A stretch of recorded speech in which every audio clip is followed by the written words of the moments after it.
ಓಂ ನಮಃ ಶಿವಾಯ್. ಭಾರತ್ ಮಾತಾ ಶಿವಶಕ್ತಿ ಅವತಾರ್ ಪಿತಾಶ್ರೀ ಬ್ರಹ್ಮ ಬಾಬಾರವರ ವಾಣಿ. ಓಂ. ಪಿತಾಶ್ರೀ ಶಿವ ತಂದೆಯ ನೆನಪಿದೆಯೇ? ಮುರಳಿಯ ದಿನಾಂಕ 6-8-2026. ಪ್ರಾತಃ ಕ್ಲಾಸ್ 23-5-2020. ಓಂ ನಮಃ ಶಿವಾಯ್. ಬುದ್ಧಿವಂತ ಮಕ್ಕಳೇ, ಮಕ್ಕಳು ಏನು ಯೋಚಿಸುತ್ತಿದ್ದಾರೆಂದು ಹೇಳಲಿ. ನಾವು ತಂದೆಯ ಬಗ್ಗೆ ಮಾತನಾಡುತ್ತಿದ್ದೇವೆ. ಇದೇ ಯೋಗವಾಗಿದೆ. ಇಷ್ಟು ಸಮಯದಿಂದ ಜ್ಞಾನದಲ್ಲಿ ಏನು ಅರ್ಥ ಮಾಡಿಕೊಂಡಿದ್ದೀರಿ? ತಂದೆಯ ಬಗ್ಗೆ ಮಾತನಾಡುವುದು ಮತ್ತು ತಂದೆಯೊಂದಿಗೆ ಮಾತನಾಡುವುದರಲ್ಲಿ ವ್ಯತ್ಯಾಸವಿದೆಯೇ ಅಥವಾ ಇಲ್ಲವೇ? ತುಂಬಾ ವ್ಯತ್ಯಾಸವಿದೆ. ಓಂ ನಮಃ ಶಿವಾಯ್. ಆರಿಸಬೇಕಾಗಿರುವುದು ಆತ್ಮವನ್ನು, ಅಂದ್ರೆ ಮೇಲಾರಿಸಬೇಕಾಗಿರೋದು ಆತ್ಮವನ್ನು, ದೇಹವನ್ನಲ್ಲ. ದೇಹವೆಂದರೇನು? ಮಣ್ಣು. ಈ ದೇಹದಲ್ಲಿದ್ದುಕೊಂಡು ಆತ್ಮವು ಏನೇನು ಯೋಚಿಸುತ್ತದೆ? ಹೌದು, ದೇಹಕ್ಕೆ ಸಂಬಂಧಿಸಿದಂತೆ ಯೋಚಿಸುತ್ತದೆ, ಜನ್ಮಕ್ಕೆ ಸಂಬಂಧಿಸಿದಂತೆ ಯೋಚಿಸುತ್ತದೆ. ಈ ಜನ್ಮ, ಎರಡನೇ ಜನ್ಮ, ಮೂರನೇ ಜನ್ಮ, ಇದನ್ನೇ ಯೋಚಿಸಬಹುದು. ಆದರೆ ಅದಕ್ಕಿಂತ ಮೇಲೇರಲು ಸಾಧ್ಯವಿಲ್ಲ. ಅದಕ್ಕಿಂತ ಮೇಲೆ ಎತ್ತುವವರು ಯಾರು? ತಂದೆ ಮೇಲೆತ್ತುತ್ತಾರೆ. ಜ್ಞಾನಕ್ಕೆ ಸಂಬಂಧಿಸಿದಂತೆ ಯೋಚಿಸುತ್ತದೆ. ಜ್ಞಾನದಲ್ಲಿ ತನ್ನನ್ನು ತಾನು ಸಿಲುಕಿಸಿಕೊಳ್ಳುತ್ತದೆ. ತಂದೆಯಿಂದ ಜ್ಞಾನವನ್ನಂತೂ ಪಡೆದರು, ಆದರೆ ಅದರಲ್ಲಿ ಎಷ್ಟು ರೇಖೆಗಳನ್ನು ಎಳೆದಿದ್ದಾರೆ, ಎಷ್ಟು ದಾರಗಳನ್ನು ಎಳೆದಿದ್ದಾರೆ ಎಂದರೆ ಆ ದಾರಗಳನ್ನು ಯಾರೂ ಬಿಡಿಸಲು ಸಾಧ್ಯವಿಲ್ಲ. ಅದಕ್ಕಾಗಿಯೇ ಬಾಬಾ ಪದೇ ಪದೇ ಏನು ಹೇಳುತ್ತಾರೆ? ನೂಲು ಸಿಕ್ಕಿ ಹಾಕಿಕೊಂಡಿದೆ ಮತ್ತು ಈ ಸಮಯದಲ್ಲಿ ತಂದೆ ಬಂದು ಬಿಡಿಸುತ್ತಾರೆ ಮತ್ತು ತಂದೆ ಇದನ್ನೇ ಬಯಸುತ್ತಾರೆ. ಜ್ಞಾನವೇನೋ ಇರಲಿ, ಆದರೆ ಜ್ಞಾನದೊಂದಿಗೆ ಅಭಿಮಾನವಿರಬಾರದು. ಮತ್ತು ಒಂದು ಜ್ಞಾನದ ಅಭಿಮಾನ, ಇನ್ನೊಂದು ದೇಹದ ಅಭಿಮಾನ. ಆತ್ಮವು ಒಂದು ಮಗುವಾಗಿ ಮೇಲಾರಿದರೆ ಏನಾಗುತ್ತದೆ? ತಂದೆಯ ಜೊತೆ ಉಯ್ಯಾಲೆಯಲ್ಲಿ ಕುಳಿತುಕೊಳ್ಳುತ್ತದೆ, ಬಾಬಾರವರ ಮಡಿಲಲ್ಲಿ ಕುಳಿತುಕೊಳ್ಳುತ್ತದೆ. ಜ್ಞಾನ ಮತ್ತು ದೇಹದ ಅಭಿಮಾನವಿದ್ದರೆ ಎಲ್ಲಿಗೆ ಬರುತ್ತದೆ? ಕೆಳಗೆ. ಕೆಳಗೆ ನೋಡಿ, ಇದು ಆಟೋಮೆಟಿಕ್ ಸಿಸ್ಟಮ್ ಆಗಿದೆ. ಪ್ರಪಂಚದಲ್ಲಿ ಯಾವುದಾದರೂ ಬಿರುಗಾಳಿ ಬಂದರೆ ಬಹಳಷ್ಟು ವಸ್ತುಗಳು ಹಾರಿ ಹೋಗುತ್ತವೆ ಮತ್ತು ಬಿರುಗಾಳಿ ಶಾಂತವಾದಾಗ ಎಲ್ಲವೂ ಜೋರಾಗಿ ಕೆಳಗೆ ಬೀಳುತ್ತವೆ. ಯಾರೋ ಎಲ್ಲಿಯೋ ಬಿದ್ದರು, ಇನ್ಯಾರೋ ಇನ್ನೆಲ್ಲಿಯೋ. ಇದು ತಂದೆಯ ಪ್ರೀತಿಯ ಒಂದು ಅಂತಹ ಬಿರುಗಾಳಿಯಾಗಿದೆ. ಇದು ಆತ್ಮವನ್ನು ಹಾರಿಸಲು ಬಂದಿದೆ, ಆತ್ಮಕ್ಕೆ ತನ್ನ ಪುರುಷಾರ್ಥವನ್ನು ಮಾಡಿಸಲು ಬಂದಿದೆ. ನಾವೆಲ್ಲ ಆತ್ಮಗಳು ಹಾರೋಣ. ಬಾಬಾ ಯಾರ ಕೈ ಹಿಡಿಯುತ್ತಾರೆ ಎಂದರೆ, ಯಾರು ಆತ್ಮವಾಗಿ ಫರಿಷ್ಠ ಆಗಿ ಹಾರುತ್ತಿದ್ದಾರೋ ಅವರ ಕೈ ಹಿಡಿಯುತ್ತಾರೆ ಅಲ್ಲವೇ? ಯಾರು ಫರಿಷ್ಠ ಆಗಿ ಹಾರುತ್ತಾರೋ ಅವರು ಹಾರುತ್ತಲೇ ಇರುತ್ತಾರೆ. ದೇಹವಾಗಿ ಹಾರಿದರೆ ಕೆಳಗೆ ಬಿದ್ದು ಬಿಡುತ್ತಾರೆ. ಬಿರುಗಾಳಿ ಇರಲಿ ಇಲ್ಲದಿರಲಿ, ಯಾರಿಗೆ ಫರಿಷ್ಠತನದ ಅಭ್ಯಾಸವಾಗಿದೆಯೋ, ಬಿರುಗಾಳಿ ತಣ್ಣಗಾದರೂ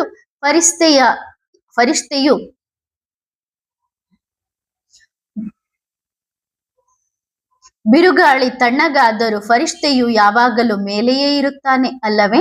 ಆದರೆ ಬಿರುಗಾಳಿ ತಣ್ಣಗಾದಾಗ ಯಾರು ದೇಹವೆಂದು ತಿಳಿದು ಹಾರುತ್ತಿದ್ದರೋ ಆಗ ಏನಾಗುತ್ತದೆ? ಮತ್ತೆ ಕೆಳಗೆ ಬಿದ್ದು ಬಿಡುತ್ತಾರೆ. ಅದಕ್ಕಾಗಿಯೇ ಮಕ್ಕಳೇ, ನಾವು ಏನು ಮಾಡಬೇಕು? ನಮ್ಮನ್ನು ನಾವು ಫರಿಷ್ಠ ಆಗಿ ಮಾಡಿಕೊಂಡು ಹಾರಿಸಬೇಕು. 4 ಕಡೆ ಸಕಾಶ್ ಕೊಡಬೇಕು. ಎಲ್ಲ ಮಕ್ಕಳು ತಮ್ಮ ತಮ್ಮಲ್ಲೇ ಬ್ಯುಸಿಯಾಗಿದ್ದಾರೆ. ಪ್ರತಿಯೊಬ್ಬರು ತಮ್ಮ ತಯಾರಿಯನ್ನು ಮಾಡುತ್ತಿದ್ದಾರೆ. ಆದರೆ ಯಾವ ಮಗುವು ಕುಳಿತು ಇಡೀ ವಿಶ್ವಕ್ಕೆ ಸಕಾಶ್ ಕೊಡುತ್ತಿಲ್ಲ. ಒಂದು ವೇಳೆ ಕುಳಿತುಕೊಂಡರೆ ಅದಕ್ಕೆ ಹೆಚ್ಚು ಪರಿಶ್ರಮ ಪಡಬೇಕಾಗಿಲ್ಲ. ಆದರೆ ಮಕ್ಕಳು ಏನು ಮಾಡುತ್ತಿದ್ದಾರೆ? ಹೌದು, ಚೆನ್ನಾಗಿದೆ, ಹೌದು ಬಾಬಾ ಬರುತ್ತಾರೆ, ಜ್ಞಾನ ನಡೆಯುತ್ತಿದೆ, ಜ್ಞಾನ ಚೆನ್ನಾಗಿದೆ, ಇದನ್ನು ಕೇವಲ ತನ್ನ ಬಗ್ಗೆ ಯೋಚಿಸುವುದು ಎನ್ನಲಾಗುತ್ತದೆ. ವಿಶ್ವ ಕಲ್ಯಾಣಕಾರಿ ತಂದೆಯ ಮಕ್ಕಳಾಗಿದ್ದಾರೆ. ಇಡೀ ವಿಶ್ವಕ್ಕಾಗಿ ಯೋಚಿಸಿ ಮತ್ತು ಪ್ರತಿಯೊಂದು ಮಗು ಕುಳಿತು ಚಿಂತನೆ ಮಾಡಿ. ಪ್ರತಿಯೊಂದು ಮಗು ಕುಳಿತು ಇಡೀ ವಿಶ್ವಕ್ಕೆ ಸಕಾಶ್ ಕೊಡಿ. ದೇಹ ಬಿಟ್ಟಿರುವ ಆತ್ಮಗಳನ್ನು ಮೇಲೆ ತರುವ ಜವಾಬ್ದಾರಿ ಯಾರದ್ದು? ಮಕ್ಕಳದ್ದೇ ಅಲ್ಲವೇ?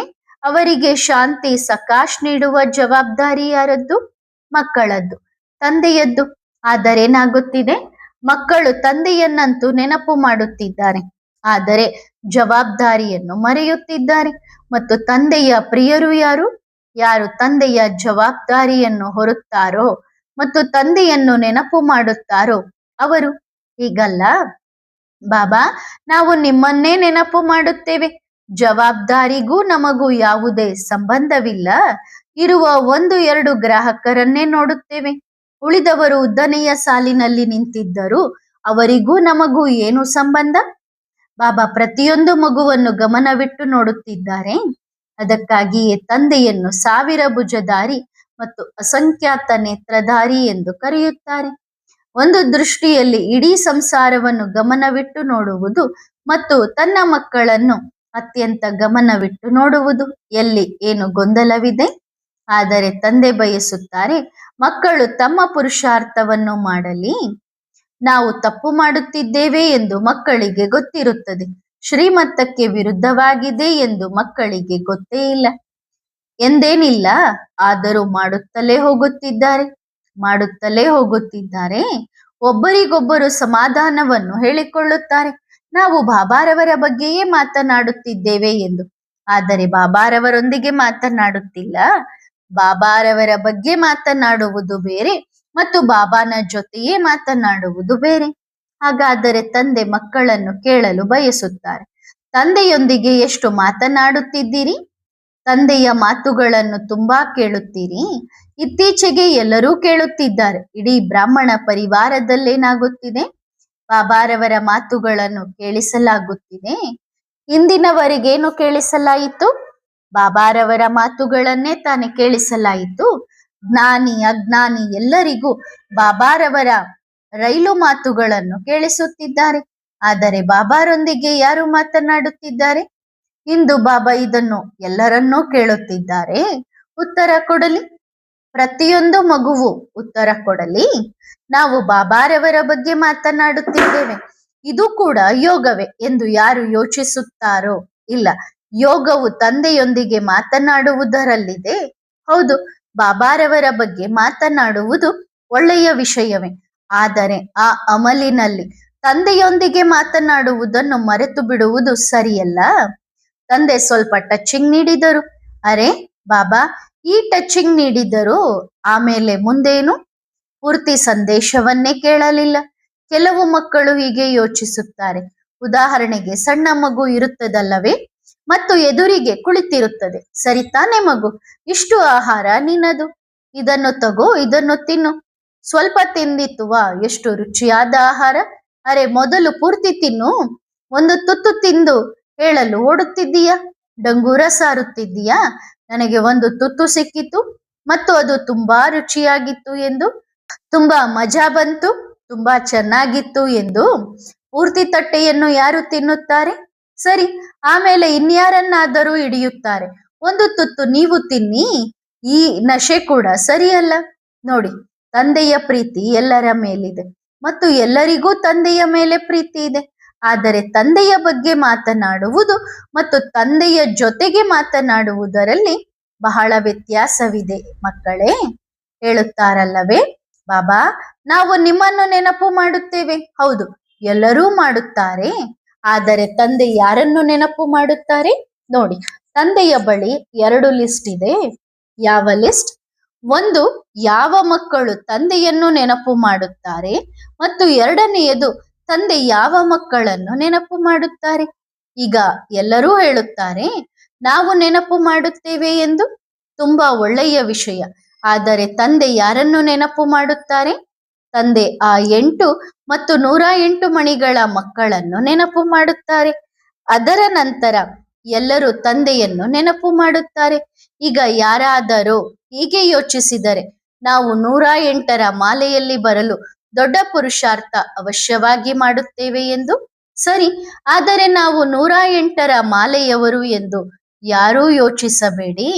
ಏಕೆಂದರೆ ಮಾಲೆ ದಾರವು ತಂದೆಯ ಕೈಯಲ್ಲಿದೆ ಮತ್ತು ಮಣಿಗಳು ತಂದೆಯ ಕೈಯಲ್ಲಿದೆ. ಯಾರನ್ನು ಪೋಣಿಸಬೇಕು ಎಂದು ತಂದೆಗೆ ಗೊತ್ತು. ತನ್ನಷ್ಟಕ್ಕೆ ತಾನೇ ಯಾರು ಮಾಲೆಯೊಳಗೆ ನುಗ್ಗಲು ಸಾಧ್ಯವಿಲ್ಲ. ನಾನು ಬಂದು ಬಿಡುತ್ತೇನೆ, ನಾನೂ ಸಹ ಮಾಲೆಯಲ್ಲಿ ಪೋಣಿಸಲ್ಪಡುತ್ತೇನೆ ಎಂದು. ಈ ಅಧಿಕಾರ ತಂದೆಯ ಹೊರತು ಯಾರಿಗೂ ಇಲ್ಲ. ದಾರ ಕೈಯಲ್ಲಿದೆ. ನೀವು ಇಲ್ಲಿ ಕುಣಿಯುತ್ತಿರಬಹುದು, ನಮ್ಮನ್ನು ಪೋಣಿಸಿ ಎಂದು. ಇಲ್ಲ, ತಂದೆ ನೋಡುತ್ತಾರೆ, ನನ್ನ ಈ ಮಗು ಎಷ್ಟು ಪ್ರಿಯವಾಗಿದೆ, ಎಷ್ಟು ದೇಹಿ ಅಭಿಮಾನಿಯಾಗಿದೆ, ಎಷ್ಟು ತಂದೆಯ ಸೇವೆ ಮಾಡುತ್ತದೆ, ಎಷ್ಟು ಪ್ರೀತಿಯಿಂದ ಕುಳಿತು ತಂದೆಯನ್ನು ನೆನಪು ಮಾಡುತ್ತದೆ. ನನ್ನ ತಂದೆಯ ಪ್ರೀತಿಯ ನಶೆ ಎಷ್ಟು ಹೇರಿದೆ, ಎಷ್ಟು ನಿರ್ಮಾಣ ಆಗಿದೆ, ಎಷ್ಟು ಶಾಂತವಾಗಿದೆ. ಒಂದು ವೇಳೆ ಮಕ್ಕಳು ಯೋಚಿಸಿದರೆ ನಮ್ಮೊಳಗೆ ಈ ಗುಣಗಳಿಲ್ಲ ಎಂದು, ಇಲ್ಲದಿದ್ದರೂ ಪರವಾಗಿಲ್ಲ, ಆದರೆ ತಂದುಕೊಳ್ಳಬಹುದು ಅಲ್ಲವೇ? ತಮ್ಮ ಜೀವನದಲ್ಲಿ ಧಾರಣೆ ಮಾಡಿಕೊಳ್ಳಬಹುದು ಅಲ್ಲವೇ? ಸಂಪೂರ್ಣ ಅವಕಾಶವಿದೆ, ತೆರೆದ ದರ್ಬಾರಿದೆ, ವಜ್ರ ವೈಡೂರ್ಯಗಳು ತಂದೆಯ ಮುಂದೆ ಇವೆ ಮತ್ತು ಮಕ್ಕಳು ಕೇವಲ ಎತ್ತಿಕೊಳ್ಳಬೇಕು, ಜೋಳಿಗೆ ತುಂಬಿಸಿಕೊಳ್ಳಬೇಕು. ಪ್ರಶ್ನೆ: ಹಾಗಾದರೆ ಬಾಬಾ 108ರ ಮಾಲೆಯಲ್ಲಿ ಬರುವವರ ವಿಶೇಷತೆ ಏನಿರುತ್ತದೆ? ಉತ್ತರ: ಎಲ್ಲಕ್ಕಿಂತ ಮೊದಲನೆಯ ವಿಷಯ, ಒಂದೇ ಒಂದು ದೊಡ್ಡ ವಿಶೇಷತೆ ಎಂದರೆ ಭೋಲಾನಾಥನ ಭೋಲಾ ಮಕ್ಕಳು. ತಂದೆಯ ಮುಂದೆ ಯಾವುದೇ ಚಾಲಾಕಿ ನಡೆಯುವುದಿಲ್ಲ. ಎರಡನೇ ವಿಷಯ, ಬಾಬಾರವರ ಮೇಲೆ ಪ್ರೀತಿ. ಬಾಬಾರ ಮೇಲೆ ಎಷ್ಟಿದೆ? ನಶೆಯಂತೂ ಇದೆ, ಆದರೆ ಎಷ್ಟಿದೆ? ಖುಷಿಯಂತೂ ಇದೆ, ಆದರೆ ಖುಷಿಯ ಪರ್ಸೆಂಟೇಜ್ ಎಷ್ಟಿದೆ? ಜ್ಞಾನವಂತೂ ಇದೆ, ಆದರೆ ಧಾರಣೆ ಎಷ್ಟಿದೆ? ನಾನು ಕೈಯಲ್ಲಿ ತಟ್ಟೆ ಹಿಡಿದು ತಿರುಗುತ್ತಾ ಹೀಗೆ ಹೇಳಬಹುದು, ನೋಡಿ ನನ್ನ ಬಳಿ ಎಷ್ಟು ಆಹಾರವಿದೆ ಎಂದು. ಆದರೆ ನಾನು ತಿನ್ನಲಿಲ್ಲವೆಂದರೆ ತಟ್ಟೆಯನ್ನು ಎತ್ತಿಕೊಂಡಿದ್ದರಿಂದ ಏನು ಪ್ರಯೋಜನ? ನಾವು ಹೇಳಬಹುದು, ಜ್ಞಾನ ನನ್ನಲ್ಲಿ ತುಂಬಾ ಚೆನ್ನಾಗಿದೆ, ತುಂಬಾ ಜ್ಞಾನವಿದೆ ಎಂದು. ಆದರೆ ಧಾರಣೆ ಮಾಡದಿದ್ದರೆ ಜ್ಞಾನವನ್ನು ಎಣಿಸುವುದರಿಂದ ಏನು ಪ್ರಯೋಜನ? ಅಷ್ಟೇ. ತಂದೆಯ ಒಂದೇ ಸಿದ್ಧಾಂತವೆಂದರೆ, ಜ್ಞಾನವು ಜೀವನದಲ್ಲಿದ್ದರೆ, ಜೀವನದಲ್ಲಿ ಜ್ಞಾನವಿಲ್ಲದಿದ್ದರೆ ಅವರು 108ರ ಮಾಲೆಯ ಮಣಿಗಳಲ್ಲ. ಜ್ಞಾನ ಎಂದರೇನು? ತಂದೆಯನ್ನು ನೆನಪು ಮಾಡುವ ಜ್ಞಾನ, ಇತರರನ್ನು ತಂದೆಯ ಕಡೆಗೆ ಸೆಳೆಯುವ ಜ್ಞಾನ. ಜ್ಞಾನವಿಲ್ಲದಿದ್ದಾಗ ನೆನಪು ಮಾಡುವುದು ಹೇಗೆ? ತಂದೆಯ ಬಗ್ಗೆ ಗೊತ್ತೇ ಇಲ್ಲದಿದ್ದಾಗ ನೆನಪು ಮಾಡುವುದು ಹೇಗೆ? ಅದಕ್ಕಾಗಿಯೇ ಮಕ್ಕಳೇ, ಆ ಮಕ್ಕಳು ದೊಡ್ಡ ವಜ್ರಗಳಾಗಿದ್ದಾರೆ. ಯಾರ ಪೂಜೆ ಇಂದು ನಡೆಯುತ್ತಿದೆ? ಯಾರ ಭಕ್ತರು ಇಂದು ಒಂದೊಂದು ಮಣಿಯನ್ನು ಎಷ್ಟು ಪ್ರೀತಿಯಿಂದ ಹೀಗೆ ಮಾಡುತ್ತಾರೆ? ರಾಮ್ ರಾಮ್, ಹರೇ ರಾಮ್, ಹರೇ ರಾಮ್. ಒಂದೊಂದು ಮಣಿಯನ್ನು ಎಷ್ಟು ಪ್ರೀತಿಯಿಂದ ಸ್ಪರ್ಶಿಸುತ್ತಾರೆ ಎಂದರೆ ಅವರು ಭಗವಂತನನ್ನು ಭೇಟಿಯಾಗುತ್ತಿದ್ದಾರೇನೋ ಎಂಬಂತೆ. ಆದರೆ ಆ ಮಣಿಗಳು ಏನು ಮಾಡುತ್ತಿವೆ?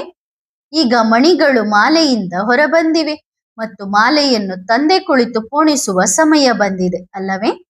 ತಂದೆಯನ್ನು ಅದಕ್ಕಾಗಿಯೇ ನೋಡಿ, ಹಲವಾರು ಮಕ್ಕಳಿದ್ದಾರೆ, ಅವರು ತಮ್ಮಷ್ಟಕ್ಕೆ ತಾವೇ ಸೀಮಿತವಾಗಿದ್ದಾರೆ. ಆದರೆ ಆ ಮಕ್ಕಳು ಇಡೀ ವಿಶ್ವ ಕಲ್ಯಾಣಕಾರಿಯಾಗಿರುತ್ತಾರೆ. ಭಗವಂತನಿಗೇನೆನ್ನುತ್ತಾರೆ? ಭಗವಂತನು ಹೃದಯದ ಮಾತನ್ನು ಕೇಳುತ್ತಾನೆ, ಮೆದುಳಿನ ಮಾತನ್ನಲ್ಲ. ತಂದೆಯ ಬಳಿ ದೊಡ್ಡ ಹೃದಯವಿದೆ. ಅದಕ್ಕಾಗಿಯೇ ಯಾರು ಹೃದಯದಿಂದ ಕರೆಯುತ್ತಾರೋ, ಹೃದಯದಿಂದ ನೆನಪು ಮಾಡುತ್ತಾರೋ, ಯಾರು ಹೃದಯದಿಂದ ಪ್ರೀತಿಸುತ್ತಾರೋ ಮತ್ತು ಹೃದಯದಲ್ಲಿ ಕೂರಿಸಿಕೊಳ್ಳುತ್ತಾರೋ ಅವರು ತಂದೆಯ ಅತ್ಯಂತ ಪ್ರೀತಿಯ ಮಕ್ಕಳಾಗಿದ್ದಾರೆ. ಮತ್ತು ಯಾರು ಮುಖದಿಂದ ನೆನಪು ಮಾಡುತ್ತಾರೋ ಆಗ ತಂದೆಯು ಮುಖದಿಂದಲೇ ನೆನಪು ಪ್ರೀತಿಯನ್ನು ಕೊಡುತ್ತಾರಲ್ಲವೇ? ಯಾರು ಹೃದಯದಿಂದ ನೆನಪು ಮಾಡುತ್ತಾರೋ ಹೃದಯದಿಂದ ಕೊಡುತ್ತಾರೆ. ಅದಕ್ಕಾಗಿಯೇ ಒಳಗಿನ ಮಾತು ತಂದೆಯವರೆಗೆ ಬೇಗ ತಲುಪುತ್ತದೆ, ಹೃದಯದ ಮಾತು ತಂದೆಯವರೆಗೆ ಬೇಗ ತಲುಪುತ್ತದೆ. ಪ್ರಶ್ನೆ: ಅದಕ್ಕಾಗಿಯೇ ಬಾಬಾ ನೀವು ಪತ್ರ ಬರೆಯಲು ಹೇಳುತ್ತೀರಾ? ಉತ್ತರ: ಅದಕ್ಕಾಗಿಯೇ. ನೋಡಿ, ಎದುರಿಗೆ ಕುಳಿತರೆ ತಪ್ಪುಗಳು ಕೂಡ ಮಾಡಬಹುದು. ಸತ್ಯವನ್ನು ಎಲ್ಲಿ ಹೇಳುತ್ತಾರೆ? ಪೂರ್ತಿ ಎಲ್ಲಿ ಹೇಳುತ್ತಾರೆ? ಎಲ್ಲರಿಗೂ ಭಯವಿದೆ, ನನ್ನ ಅವಮಾನವಾಗಬಾರದು ಎಂದು. ಆ ಮಾತು ಕೂಡ ಸರಿಯೇ. ಅದಕ್ಕಾಗಿ ತಂದೆಯೇ ಏನು ಹೇಳುತ್ತಾರೆ? ಪತ್ರ ಬರೆಯಿರಿ. ನೀವು ಒಂದು ವೇಳೆ ಪತ್ರ ಬರೆದು ಉತ್ತರ ಕೇಳಿದರೆ ತಂದೆಯು ನಿಮಗೆ ಪ್ರತಿಕ್ರಿಯೆ ಕೊಡುತ್ತಾರೆ. ನೀವು ಏಕಾಂತದಲ್ಲಿ ಕುಳಿತು ಪತ್ರ ಬರೆದಾಗ ಅಷ್ಟು ಸಮಯ ನೀವು ಅತಿ ಪ್ರೀತಿಯಿಂದ ತಂದೆಯನ್ನು ನೆನಪು ಮಾಡಿದಿರಿ ಮತ್ತು ಆ ನೆನಪಿನಲ್ಲೇ ನಿಮಗೆ ನಿಮ್ಮ ಪತ್ರದ ಉತ್ತರ ಸಿಕ್ಕಿತು. ಬಾಬಾರ ಬಳಿ 2 ಪೋಸ್ಟ್ ಆಫೀಸ್ ಇದೆಯಲ್ಲವೇ? ಒಂದು ಡೈರೆಕ್ಟ್ ಮುಖಾಮುಖಿ ಮತ್ತು ಒಂದು ಇಂಡೈರೆಕ್ಟ್. ಉದಾಹರಣೆಗೆ ಇದು ಏನು ನಡೆಯುತ್ತಿದೆ? ಫ್ಯಾನ್ ಯಾವುದರಿಂದ ನಡೆಯುತ್ತಿದೆ? ಲೈಟ್ನಿಂದ ನಡೆಯುತ್ತಿದೆ, ಕರೆಂಟ್ನಿಂದ ನಡೆಯುತ್ತಿದೆ. ಒಂದು ವೇಳೆ ಇದರ ಕನೆಕ್ಷನ್ ಬಂದ್ ಮಾಡಿದರೆ ಅಷ್ಟೇ, ಸರಳ ವಿಷಯ. ಕನೆಕ್ಷನ್ ಒಳಗಿನಿಂದ ಜೋಡಿಸಲಾಗಿದೆ. ನೋಡಿ, ಇಂದು ಯಾರಿಗೂ ವಿದ್ಯುತ್ ಕಾಣಿಸುತ್ತಿಲ್ಲ, ಆ ಕರೆಂಟ್ ಕಾಣಿಸುತ್ತಿಲ್ಲ. ಅದು ಎಲ್ಲಿಂದ ಹೋಗುತ್ತಿದೆ ಕಾಣಿಸುವುದಿಲ್ಲ ಅಲ್ಲವೇ? ಅದರ ವೈರನ್ನು ಹುಡುಕಿದರೂ, ಅದರೊಳಗಿನ ಸಣ್ಣ ವೈರನ್ನು ಹುಡುಕಿದರೂ ಕರೆಂಟ್ ಅನ್ನು ಹುಡುಕಲು ಸಾಧ್ಯವಿಲ್ಲ. ಅದರೊಳಗೆ ಕರೆಂಟ್ ಎಲ್ಲಿಂದ ಬರುತ್ತಿದೆ ಎಂದು ಕನೆಕ್ಷನ್ ಅಲ್ಲಿಂದ ಮತ್ತು ಇಲ್ಲಿ ಜೋಡಿಸಲಾಗಿದೆ. ಇಲ್ಲಿಂದ ಬಂದ್ ಮಾಡಿದರೆ ಬಂದ್ ಆಗುತ್ತದೆ, ಇಲ್ಲಿಂದ ಚಾಲು ಮಾಡಿದರೆ ಚಾಲು ಆಗುತ್ತದೆ. ಹೀಗೆ ತಂದೆಯನ್ನು ಏಕಾಂತದಲ್ಲಿ ಕುಳಿತು ಹೃದಯದಿಂದ ಕರೆದರೆ, ನೆನಪು ಮಾಡಿದರೆ, ಪತ್ರ ಬರೆದರೆ ಬಾಬಾ ಕೂಡ ಕರೆಂಟ್ ಕೊಡುತ್ತಾರೆ. ಹೌದು, ಅಂತಹ ಕರೆಂಟ್ ತಂದೆ ನೀಡುತ್ತಾರೆ. ಮತ್ತು ಇದು ಮೆಜಾರಿಟಿ ಮಕ್ಕಳಿಗೆ ಹೀಗೆ ನೀಡುತ್ತಾರೆ. ಈಗ ಸಮ್ಮುಖದಲ್ಲಂತೂ ಭೇಟಿಯಾಗುತ್ತಿದ್ದಾರೆ. ತಂದೆ ಭೇಟಿಯಾಗಲು ಶರೀರವನ್ನು ತೆಗೆದುಕೊಂಡಿದ್ದಾರೆ. ಮಕ್ಕಳನ್ನು ನೋಡುತ್ತಿದ್ದಾರೆ. ಕೆಲವು ಮಕ್ಕಳು ಎಷ್ಟು ಚಡಪಡಿಸುತ್ತಿರುತ್ತಾರೆ ಎಂದರೆ ಹೇಳುತ್ತಿರುತ್ತಾರೆ, ಹೇ ಭಗವಂತ, ಒಂದು ಸಾರಿ ದೃಷ್ಟಿ ಕೊಡು ಸಾಕು, ಜೀವನ ಸಫಲವಾಗಲಿ. ಕರೆಂಟ್ನಿಂದ ತುಂಬಾ ಸಮಯದಿಂದ ಕೆಲಸ ನಡೆಸುತ್ತಿದ್ದೇವೆ, ಈಗ ಎದುರಿಗೆ ಬಂದು ಬಿಡಿ.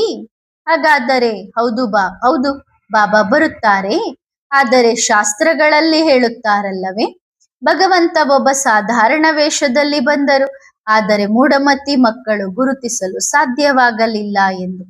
ಮೂಢಮತಿ ಕೂಡ ಏನಲ್ಲ, ಕೋಟಿಗಳಲ್ಲಿ ಯಾರೋ ಒಬ್ಬರಲ್ಲಿಯೂ ಯಾರೋ ಒಬ್ಬರು ಗುರುತಿಸಲು ಸಾಧ್ಯವಾಗುತ್ತದೆ. ಮಕ್ಕಳು ಮರೆತು ಬಿಡುತ್ತಾರೆ. ಅವರಿಗೆಲ್ಲಿಂದ ಕರೆಂಟ್ ಸಿಗುತ್ತದೆಯೋ ಅವರು ನಿಮ್ಮಂತೆಯೇ ಒಬ್ಬರಾಗಿ ಬರುತ್ತಾರಲ್ಲವೇ ದರ್ಶನ ಕೊಡಲು. ಯಾರೋ ಗಾಳಿಯಲ್ಲಿ ಹಾರುತ್ತಾ ಬರುವುದಿಲ್ಲ ಅಲ್ಲವೇ? ಪ್ರಪಂಚದಲ್ಲಿ ಒಬ್ಬ ದೊಡ್ಡ ಕಂಪನಿಯ ಮಾಲೀಕ ಒಬ್ಬ ಸಾಧಾರಣ ವೇಷದಲ್ಲಿ ನಡೆದರೆ ಪ್ರಪಂಚವು ಗುರುತಿಸಲು ಸಾಧ್ಯವೇ? ಗುರುತಿಸಲು ಸಾಧ್ಯವಿಲ್ಲ ಅಲ್ಲವೇ?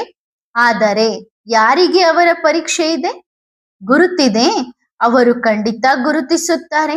ಆದರೆ ಯಾರಿಗೆ ಜ್ಞಾನವೇ ಇಲ್ಲವೋ, ಗೊತ್ತೇ, ಜ್ಞಾನವೇ ಇಲ್ಲವೋ ಅವರು ಕೇವಲ ನೆನಪು ಮಾಡುತ್ತಿದ್ದಾರೆ. ಅರೆ, ಈ ಕಂಪನಿಯ ಮಾಲೀಕ ಯಾರಿರಬಹುದು? ದೊಡ್ಡ ಬಾಸ್ ಇರಬಹುದು, ದೊಡ್ಡ ಕಾರಿನಲ್ಲಿ ಬರುತ್ತಿರಬಹುದು, ತುಂಬಾ ಐಫೈ ಆಗಿರಬಹುದು. ಕನಸಿನಲ್ಲಿ ತೇಲುತ್ತಿದ್ದಾರೆ ಮತ್ತು ಕಾಯುತ್ತಿದ್ದಾರೆ ಯಾವಾಗ ಆ ಬಾಸ್ ಹೊರಬರುತ್ತಾರೆ ಮತ್ತು ನಾವು ನೋಡುತ್ತೇವೆ ಎಂದು. ಆದರೆ ಅವರಿಗೆ ಇದು ಕೂಡ ಗೊತ್ತಿಲ್ಲ, ಸ್ವಲ್ಪ ಹೊತ್ತಿನ ಹಿಂದೆ ನಿಮ್ಮ ಹತ್ತಿರ ಕುಳಿತಿದ್ದವರೇ ಬಾಸ್ ಆಗಿದ್ದರು ಎಂದು. ನಿಮಗೆ ಹಲೋ ಮಾಡಲು ಬಂದಿದ್ದರು, ನಿಮ್ಮ ಜೊತೆ ಸ್ನೇಹ ಮಾಡಲು ಬಂದಿದ್ದರು. ಆದರೆ ನೀವು ನಿಮ್ಮದೇ ನಶೆಯಲ್ಲಿ ಉಳಿದು ಬಿಟ್ಟಿರಿ.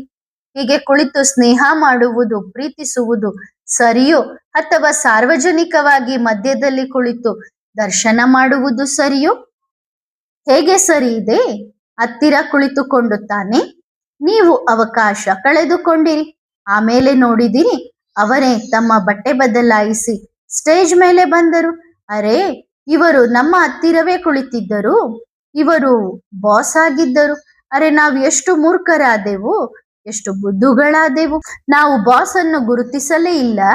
ಅರೆ, ಇಲ್ಲಿ ನೋಡಿ, ಇಂದು ಇವರು ಸ್ಟೇಜ್ ಮೇಲೆ ಬಂದು ಬಿಟ್ಟರು. ಅಂತಹ ಆಟವೂ ನಡೆಯುತ್ತದೆ, ನಡೆಯಲಿದೆ. ಈಗಂತೂ ಬಾಬಾ ಎಷ್ಟು ಪ್ರೀತಿಯಿಂದ ಭೇಟಿಯಾಗುತ್ತಾರೆ ಅಲ್ಲವೇ? ಆಮೇಲೆ ಗುಂಪು ಗುಂಪೆ ಸೇರುತ್ತದೆ.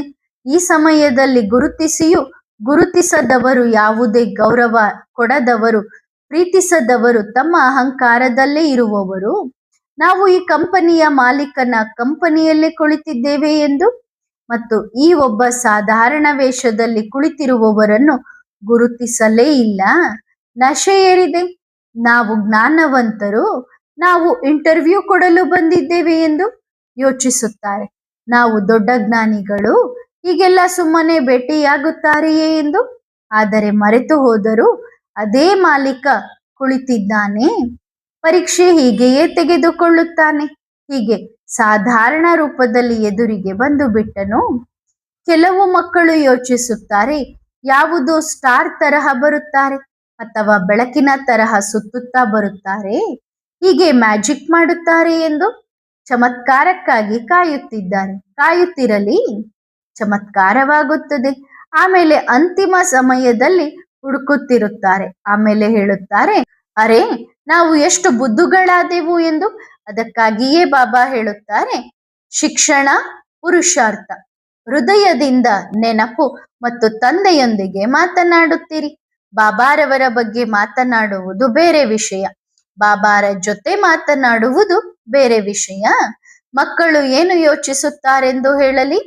ನಾವು ತಂದೆಯ ಬಗ್ಗೆ ಮಾತನಾಡುತ್ತಿದ್ದೇವೆ, ಬಾಬನ ಬಗ್ಗೆ ಮಾತನಾಡುತ್ತಿದ್ದೇವೆ ಎಂದರೆ ಇದೇ ಯೋಗವಾಗಿದೆ. ಇಷ್ಟು ಸಮಯದಿಂದ ಜ್ಞಾನದಲ್ಲಿ ಏನು ಅರ್ಥ ಮಾಡಿಕೊಂಡಿದ್ದೀರಿ? ತಂದೆಯ ಬಗ್ಗೆ ಮಾತನಾಡುವುದು ಮತ್ತು ತಂದೆಯ ಜೊತೆ ಮಾತನಾಡುವುದರಲ್ಲಿ ವ್ಯತ್ಯಾಸವಿದೆಯೇ ಅಥವಾ ಇಲ್ಲವೇ? ತುಂಬಾ ವ್ಯತ್ಯಾಸವಿದೆ. ನೋಡಿ, ನಾವಿಬ್ಬರೂ ಕುಳಿತು ಅವರ ಬಗ್ಗೆ ಮಾತನಾಡುತ್ತಿದ್ದೇವೆ, ಆದರೆ ಅವರು ಮಧ್ಯದಲ್ಲಿ ಇಲ್ಲವೇ ಇಲ್ಲ. ಮಾತನಾಡುತ್ತಿರುವವರು ಯಾರು? ನಾವುಗಳು. ಮತ್ತು ಅವರು ಎಲ್ಲಿದ್ದಾರೆ? ಅವರ ಹೆಸರನ್ನು ತೆಗೆದುಕೊಂಡು ಮಾತನಾಡುತ್ತಿದ್ದೇವೆ. ಅವರು ಮಧ್ಯದಲ್ಲಿ ಇಲ್ಲವೇ ಇಲ್ಲ. ಆದರೆ ಯಾವಾಗ ಅವರೊಂದಿಗೆ ಮಾತನಾಡುತ್ತೇವೋ ಆಗಲೇ ಏನಾದರೂ ಅರ್ಥವಾಗುತ್ತದೆ, ಆಗಲೇ ಬುದ್ಧಿಯಲ್ಲಿ ಏನಾದರೂ ಸೇರುತ್ತದೆ ಮತ್ತು ಆಗಲೇ ಸರಿಯಾದ ಉತ್ತರ ಅಲ್ಲಿಂದ ಬರುತ್ತದೆ ಅಲ್ಲವೇ? ನಾವಂತೂ ಏನು ಗೊತ್ತು, ಏನು ಸುಮ್ಮನೆ ಹರಟೆ ಹೊಡೆಯುತ್ತಿರಬಹುದು. ಈಗ ಅವರ ಬಗ್ಗೆ ಏನು ಗೊತ್ತೇ ಇಲ್ಲ.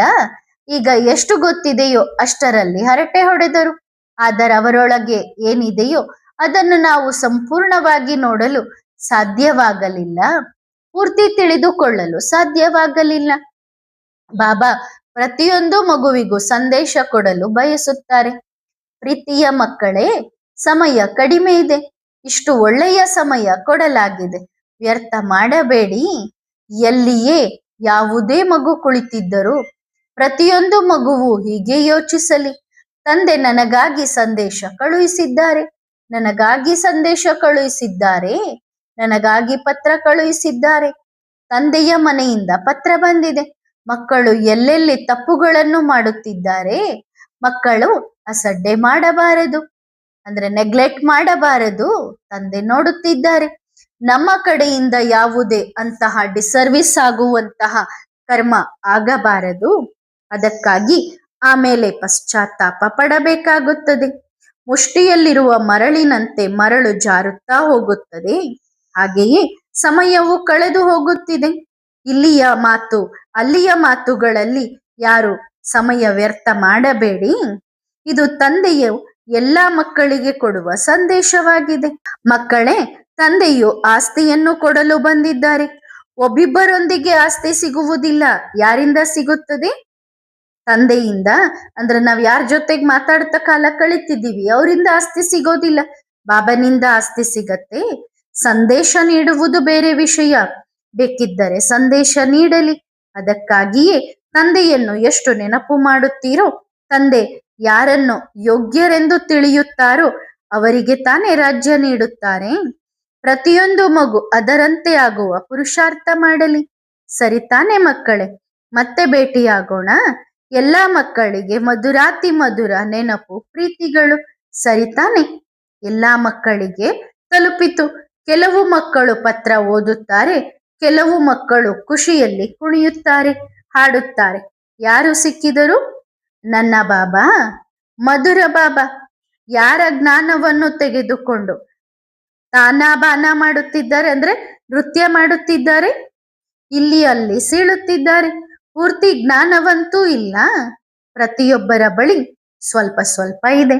ನೋಡಿ ಮಕ್ಕಳೇ, ಉದಾಹರಣೆಗೆ ಯಾವುದೋ ಅಂಗಡಿಯಿಂದ ಮಾಲು ಹೋಗಿದೆ, ಸುತ್ತಿ ಬಳಸಿ ಇದೇ ಅಂಗಡಿಗೆ ಬರುತ್ತದೆ ಎಂದರೆ ತಂದೆಯಂತೂ ಗುರುತಿಸುತ್ತಾರಲ್ಲವೇ ಇದು ಇದೇ ಅಂಗಡಿಯ ಮಾಲು ಎಂದು? ಸೀಳಿ ತಂದರೂ ಗುರುತಿಸುತ್ತಾರೆ. ಅಂದ್ರೆ ನೀವು ಆ ಜ್ಞಾನನ ಉಲ್ಟಾ ಪಲ್ಟಾ ಮಾಡಿ ಅವ್ರು ಹೇಳಿದ್ ಇವ್ರು ಹೇಳಿದ್ದಂತ ತಂದ್ರು ಬಾಬಾ ಗುರುತಿಸ್ತಾರೆ. ಅದರ ರೂಪ ಬದಲಿಸಿ ತಂದರೂ ಗುರುತಿಸುತ್ತಾರೆ. ಅದಕ್ಕಾಗಿಯೇ ಎಷ್ಟೇ ರೂಪ ಬದಲಿಸಿದರೂ ಯಾವಾಗ ತಂದೆಯ ಜ್ಞಾನ ತೆರೆಯುತ್ತದೆಯೋ, ತಂದೆಯ ಅಂಗಡಿ ತೆರೆಯುತ್ತದೆಯೋ, ಇದು ತಂದೆಯ ಜ್ಞಾನವಾಗಿದೆ. ಬಾಬಾ ತುಂಬಾ ಪ್ರಿಯರಾಗಿದ್ದಾರೆ, ತುಂಬಾ ಮಧುರವಾಗಿದ್ದಾರೆ, ಅತ್ಯಂತ ಮಧುರವಾಗಿದ್ದಾರೆ. ಒಳ್ಳೆಯದು. ತಂದೆಯನ್ನು ಅತಿ ಪ್ರೀತಿಯಿಂದ ನೆನಪು ಮಾಡಿರಿ. ಒಳ್ಳೆಯದು. ಆತ್ಮಿಕ ಮಕ್ಕಳು ಆತ್ಮಿಕ ಮಾತ್ ಪಿತಾ ಬಾಪ್ತಾದಾರವರಿಗೆ ಮಾಡುವ ನೆನಪು, ಪ್ರೀತಿ ಮತ್ತು ನಮಸ್ತೆ. ಧನ್ಯವಾದ ಬಾಬಾ, ಶುಕ್ರಿಯ. ವರದಾನ: ನಿಶ್ಚಯ ಬುದ್ಧಿ ಭವ. ಎಂದಿಗೂ ತನ್ನ ಬಗ್ಗೆಯೂ ಸಂಶಯ ಬೇಡ. ಸಂಪೂರ್ಣರಾಗುತ್ತೇವೋ ಇಲ್ಲವೋ ಎಂದು. ಸೂರ್ಯವಂಶಿಯೋ ಅಥವಾ ಚಂದ್ರವಂಶಿಯೋ, ಸದಾ ನಿಶ್ಚಯ ಬುದ್ಧಿ. ತಂದೆಯ ಮೇಲೆ ನಿಶ್ಚಯವಿರುವಂತೆ ಸ್ವಯಂನ ಮೇಲೂ ನಿಶ್ಚಯವಿರಲಿ. ಸ್ವಯಂನಲ್ಲಿ ಒಂದು ವೇಳೆ ದೌರ್ಬಲ್ಯದ ಸಂಕಲ್ಪಗಳು ಉತ್ಪನ್ನವಾದರೆ ದೌರ್ಬಲ್ಯದ ಸಂಸ್ಕಾರಗಳಾಗಿ ಬಿಡುತ್ತವೆ. ವ್ಯರ್ಥ ಸಂಕಲ್ಪಗಳೆಂಬ ದುರ್ಬಲದ ಕ್ರಿಮಿಗಳನ್ನು ತನ್ನೊಳಗೆ ಪ್ರವೇಶಿಸಲು ಬಿಡಬೇಡಿ. ಇಲ್ಲದಿದ್ದರೆ ಅವುಗಳನ್ನು ನಾಶಪಡಿಸುವುದು ಕಷ್ಟವಾಗುತ್ತದೆ. ಗೊಂದಲದ ದೃಶ್ಯದಲ್ಲೂ ಕಲ್ಯಾಣದ ಅನುಭವವಾಗಲಿ. ಅಂತಹ ನಿಶ್ಚಯ ಬುದ್ಧಿ ವಾತಾವರಣ, ಸಮಸ್ಯೆ ಎಷ್ಟೇ ವಿಕರಾಳವಾಗಿದ್ದರೂ ಸದಾ ನಿಶ್ಚಯ ಬುದ್ಧಿ ಒಳ್ಳೆಯದು. ಓಂ ನಮಃ ಶಿವಾಯ.